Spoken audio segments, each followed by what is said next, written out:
જી નમસ્કાર, હું ટીઆર જાદવ. અમારી ચેનલમાં ફરીથી એક નવા વિડીયોમાં તમારું સ્વાગત છે. મિત્રો, તમે બધા મસ્ત છો, મજામાં છો? મિત્રો, ટૂંક સમયમાં હેલ્પર નોટિફિકેશન જાહેર થઈ જશે. અંદાજે 1-2 મહિનામાં શાયદ આવી જશે.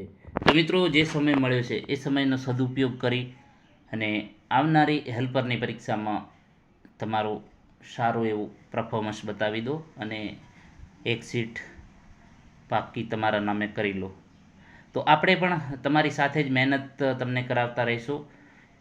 તો મિત્રો, ચેનલમાં નવા હોય તો ચેનલને સબસ્ક્રાઈબ કરી લેજો અને વધુમાં વધુ વિડીયો શેર કરજો, જેથી કરીને અમને પણ મોટિવેશન મળે વિડીયો બનાવવાનું. તો મિત્રો, આવનારી પરીક્ષામાં તમને ખૂબ જ ઉપયોગી સાબિત થશે ગુજરાતની ભૂગોળ અને ગુજરાતનો ઇતિહાસ 20 થી 25 માર્ક્સનું પૂછાય છે. એટલે અગાઉ પણ કહ્યું અને આજે પણ કહું છું, ગુજરાતની ભૂગોળ, ગુજરાતનો ઇતિહાસ, નોન ટેકનિકલમાં જે ગુજરાતનો ઇતિહાસ, ગુજરાતની ભૂગોળ અને કોમ્પ્યુટર, આટલું તો ક્લિયર કરી જ દેવાનું. પછી બીજું જે તમને સમય મળે એ પ્રમાણે કરતા રહેવાનું. પરંતુ ગુજરાતની ભૂગોળ, ગુજરાતનો ઇતિહાસ અને કોમ્પ્યુટર તો તમારા 20, 25 ને 10 32 થી 35 માર્ક્સ તમને 50માંથી અહીં ક્લિયર થઈ જશે, જો વ્યવસ્થિત તમે તૈયારી કરશો તો. અને આ જે છે નોન ટેકનિકલની વાત કરી કે મિકેનિક, ડીઝલ અને એમએમવીના પ્રશ્ન ખાસ એમાંથી વધારે પોર્શન પૂછાય છે 20 થી 22 માર્ક્સનું. તો એ પણ તમને ઘણી મતલબ કે ફાયદો કરાવે. ઘણા વિદ્યાર્થી મિત્રો પૂછે છે કે સર, તૈયારી કઈ રીતે કરવી? તો હું તમને સલાહ આપું છું કે પહેલું કોમ્પ્યુટર કરી લો, પછી ગુજરાતનો ઇતિહાસ, ગુજરાતની ભૂગોળ. કારણ કે કોમ્પ્યુટર, ગુજરાતનો ઇતિહાસ, ગુજરાતની ભૂગોળ આ તમે તૈયારી કરશો તો તમારે બીજી અન્ય કોઈ પરીક્ષા આપવી છે તો એમાં પણ આ કામ આવશે. કંડક્ટરની પરીક્ષા આપતા હશો તો પણ આ કામ આવશે, બરાબર. અને પછી ટેકનિકલમાં તમે મિકેનિક, ડીઝલ અને એમએમવીના પ્રશ્નો તૈયાર કરી લો. અને પછી ફિટર છે, ઇલેક્ટ્રિશિયન છે, વેલ્ડર છે, બરાબર. તો આવા પ્રશ્નો તમારે તૈયાર કરવાના. તો આ સહેલો રસ્તો, ટૂંકી રીત અને વધુ માર્ક્સ આવે એવું, જો તમે સાચી રીતે મહેનત કરશો. નહીં તો તમે અઢળક પુસ્તકો વાંચશો તો એ કોઈ ફરક નથી પડવાનો. ઘણા મિત્રો અગાઉ બુકો પણ 2-2, 3-3 લીધેલી છે અને ઓનલાઈન કોર્સ પણ ખરીદેલો છે, પરંતુ કોઈ યોગ્ય ગાઈડન્સ વગર એમ તૈયારી કરેલી અને બુકોમાંથી અખંડ વાંચ કર્યું પણ કશું પૂછાયેલું નહીં. છેલ્લે પૈસા ગયા, સમય ગયો અને નોકરી પણ ના મળી. તો એ પ્રમાણે અમે મફતમાં તૈયારી કરાવી સમગ્ર ગુજરાતમાં, અને અમારા ઉપર જેમણે ભરોસો કર્યો કે ના બરાબર વ્યવસ્થિત વિડીયો છે, તો એ લોકોએ ફ્રીમાં ઘરે બેઠા તૈયારી કરી, એમની નોકરી પણ કરતા ગયા અને ઘરના કામ પણ કરતા ગયા અને વિડીયો સમય મળે એ પ્રમાણે જોતા ગયા અને આજે એ હેલ્પરમાં નોકરી કરી રહ્યા છે. આટલો ફરક છે કે યોગ્ય માર્ગદર્શન, ફક્ત ભણાવવા પૂરતું એવું નથી કે ખાલી ભણાય કરવાનું, પરંતુ કઈ રીતે સચોટ રીતે મતલબ કે કઈ રીતે તૈયારી કરવી. જે હાર્ડવર્કને જે છે આપણે એક ગધા મજૂરી અને જે છે તમે ટ્રીકથી કરવું કામ, કે કઈ રીતે આપણે ઓછી મહેનતે વધુ માર્ક્સ લાવવા. અમુક મિત્રો તૈયારી કરશે કોઈ આયોજન વગર, બસ વાંચ કરો, પણ એમને ખબર નથી કે પહેલું કયું વાંચવું, કયામાંથી વધારે માર્ક્સ પૂછાય છે, કયા રોકડિયા માર્ક્સ છે. તો તમને હજુ પણ કહું છું કે નોન ટેકનિકલમાં તમારે કોમ્પ્યુટર પહેલું કરી દો. હું દરેક વિદ્યાર્થી એમ જ કહું છું કે કોમ્પ્યુટર 10 માર્ક્સ ક્લિયર કરી દો, એટલે પછી તમારે કશું જોવાનું જ નહીં. કોમ્પ્યુટર તમે તૈયાર કરશો એટલે 10 માર્ક્સ તમારા ફાઇનલ. 100માંથી તમારે 90 પછી લાવવાના રહે. પછી તમે ગુજરાતનો ઇતિહાસ, ભૂગોળ કરશો, બરાબર. તો એ તમારે 20 થી 25 માર્ક્સ અંદાજિત, એટલે નોન ટેકનિકલમાં 35 માર્ક્સ તો તમારે ક્લિયર થઈ ગયા. અને બીજા ટેકનિકલમાં તમે મિકેનિક, ડીઝલ, એમએમવી એ 20 થી 22 માર્ક્સનું પૂછાય છે. પછી ફિટર તૈયાર કરો. પછી તમારો કોઈ પણ ટ્રેડ હશે એના પ્રશ્નો તમને 2-4 આવડતા હશે, એટલે તમારે 30 થી 35 એ થઈ ગયા, એટલે 70 આજુબાજુ તો તમારે આરામથી તમે મતલબ કે ઓછી મહેનતે 70 માર્ક્સ લાવી શકો. તો યોગ્ય સચોટ રીતે મહેનત કરશો તો તમને ચોક્કસ સફળતા મળશે. નહીં તો પછી કોઈ ઢંગ વગરની મહેનત કરશો તો પછી તમે એમ કહેશો કે સાહેબ મેં આટલું વાંચ્યું હતું, મારા ફ્રેન્ડે 2 કલાક વાંચતો હતો તે પણ નોકરી લીધી. તો એ કારણ છે કે તમે જે વાંચો એ વ્યવસ્થિત વાંચો, યોગ્ય જે સિલેબસ છે સિલેબસના હિસાબે વાંચો, બરાબર. તો ચાલો મિત્રો, આજે છે ગુજરાતની ભૂગોળ. અગાઉ પ્રશ્ન પૂછાયેલા છે. ટીઆર એજ્યુકેશન અમારી ચેનલ જો સબસ્ક્રાઈબ કરવાની બાકી હોય તો કરી લેજો સબસ્ક્રાઈબ. અને ટીઆર એજ્યુકેશન અપડેટ એ અમારી ટેલિગ્રામ ચેનલ છે, બરાબર. અહીં લખવામાં ભૂલ થઈ ગઈ છે. આ ટેલિગ્રામ ચેનલ અમારી ટીઆર એજ્યુકેશન અપડેટ છે અને આ યુટ્યુબ ચેનલ છે, બરાબર. હવે પ્રથમ નંબરનો પ્રશ્ન, ગુજરાતનો કુલ ભૌગોલિક વિસ્તાર કેટલો છે? તો 1,96,024 ચોરસ કિલોમીટર, 1,86,024 કિલોમીટર, 2,96,024 ચોરસ કિલોમીટર, 1,76,024 કિલોમીટર. તો તેનો સાચો જવાબ છે ઓપ્શન એ. તો આ ટાઈપના પ્રશ્નો પણ મિત્રો પૂછાતા હોય છે.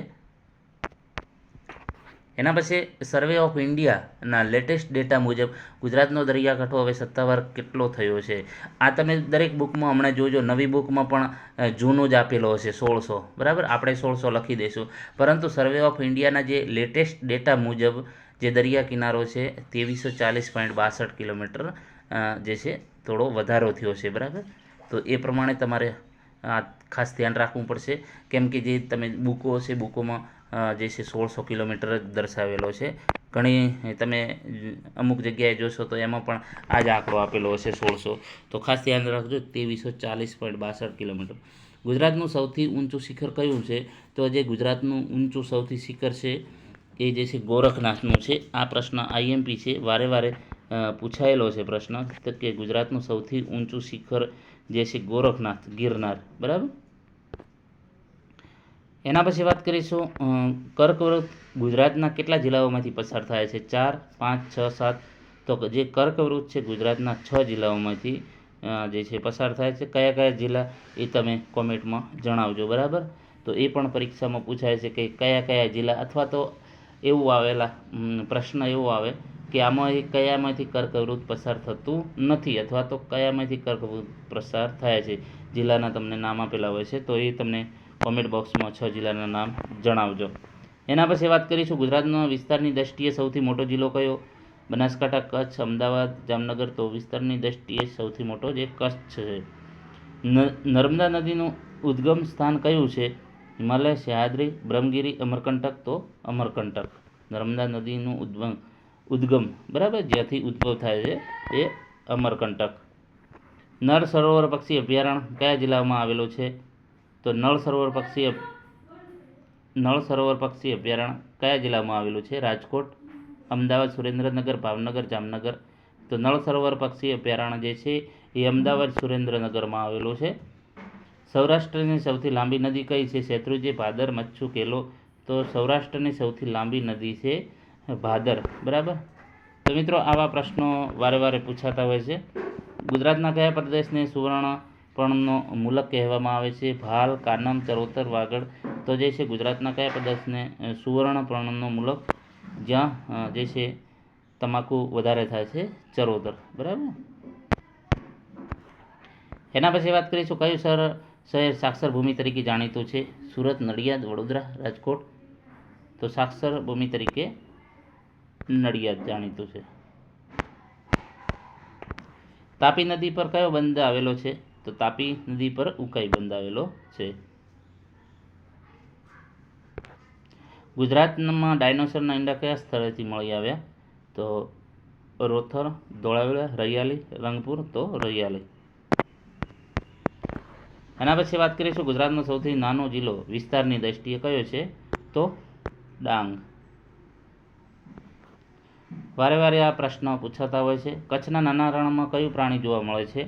સિંહ, વાઘ, ઘુડખર, રીંછ. તો તેનો સાચો જવાબ છે ઘુડખર. એના પછી વાત કરીશું, સાપુતારા ગિરિમથક કઈ પર્વતમાળામાં આવેલું છે? વિંધ્યાચલ, અરવલ્લી, સહ્યાદ્રી, સાતપુડા. તો સહ્યાદ્રી. ગુજરાતમાં સૌથી વધુ વરસાદ કયા સ્થળે પડે છે? વલસાડ, કપરાડા, ડાંગ, જુનાગઢ. તો કપરાડા. તારંગા પર્વત કયા જિલ્લામાં છે? સાબરકાંઠા, મહેસાણા, બનાસકાંઠા, અરવલ્લી. તો મહેસાણા. એના પછી ગુજરાતનું કયું બંદર કેમિકલ પોર્ટ તરીકે ઓળખવામાં આવે છે? કંડલા, હજીરા, દહેજ, પીપા. તો તેનો સાચો જવાબ છે દહેજ. બનાસ નદીનું ઉદ્ગમ સ્થાન કયું છે? રાજસ્થાન, મધ્યપ્રદેશ, મહારાષ્ટ્ર, ગુજરાત. તો રાજસ્થાન, અરવલ્લી. એના પછી વાત કરીશું, ચોટીલા ડુંગર પર કયું પ્રસિદ્ધ મંદિર આવેલું છે? અંબાજી, બહુધરાજી, ચામુંડા માતા, આશાપુરા માતા. તો ચામુંડા માતા. મહી નદી પર કયો ડેમ આવેલો છે? ઉકાઈ, ધરોઈ, કડાણા, પાનમ. તો કડાણા. એના પછી વાત કરીશું, ગુજરાતમાં અકીક ઉદ્યોગ કયા શહેરમાં વિકસ્યો છે? સુરત, મોરબી, ખંભાત, જામનગર. તો ખંભાતમાં. વૌઠા પાસે કેટલી નદીઓનો સંગમ થાય છે? વૌઠા પાસે 7 નદીઓનો સંગમ થાય છે. આ પ્રશ્ન વારે વારે પૂછાયેલો છે, અને કઈ કઈ નદીઓ એ પણ કોમેન્ટમાં જણાવજો. ગિરનાર પર્વત કયા રાજાએ સુદર્શન તળાવ બંધાવ્યું હતું? ગિરનાર પર્વત પર કયા રાજાએ સુદર્શન તળાવ બંધાવ્યું હતું? તો તેનો સાચો જવાબ છે ચંદ્રગુપ્ત મૌર્ય. એના પછી વાત કરીશું, ગુજરાતની કઈ નદી પર સરદાર સરોવર યોજના આવેલી છે? તો આ દરેકને ખબર જ છે, નર્મદા નદી પર. તો મિત્રો, આવા જે છે પ્રશ્નો, ગુજરાતના ઇતિહાસ સહેલા પ્રશ્નો પણ પૂછાય છે, અમુક હાર્ડ પણ પૂછાય છે. જે અલગ અલગ પ્રશ્નો હોય છે એ પ્રમાણે આપણે નવા વિડીયો તમને મોકલતા રહીશું, બનાવતા રહીશું. આવનારી પરીક્ષામાં તમને ખૂબ જ ઉપયોગી સાબિત થશે. તો મિત્રો, વધુમાં વધુ વિડીયો શેર કરો. જો ચેનલમાં નવા હોય તો ચેનલને સબસ્ક્રાઈબ કરી લો. આવનારી પરીક્ષામાં તમને 100% ઉપયોગી સાબિત થશે. વધુ વિડીયોને લાઈક અને શેર કરતા રહો, જેથી કરીને બીજા વિદ્યાર્થીઓને પણ આનો લાભ મળે. આભાર.